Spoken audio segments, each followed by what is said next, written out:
Hi, I'm Dr. Holly Lucille. I'm going to talk about a remedy for spider bites. It's the baking soda and salt remedy for spider bites. Now, spider bites can be scary, itchy, and annoying, and they also can take a while to heal.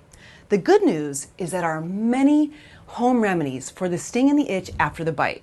I mean, I've heard of anything from raw eggs or slices of bread to activated charcoal, but here's my favorite. It's the baking soda salt remedy. It's cheap, it's easy, and it's effective.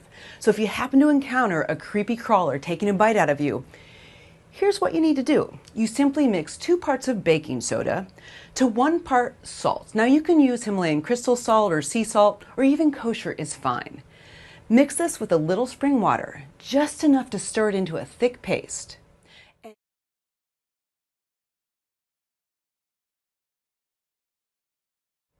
And just use a cotton swab, take a little bit of that paste and apply it directly to the spider bite. The combination of salt and soda relieves the itching and pain almost immediately, and depending on what type of spider got you, it usually enhances the healing time as well. Additionally, you might want to take a little pureed garlic, just a little, for further antiseptic qualities. And that sting and that itch will be gone almost immediately. I'm Dr. Holly Lucille. Thanks for watching.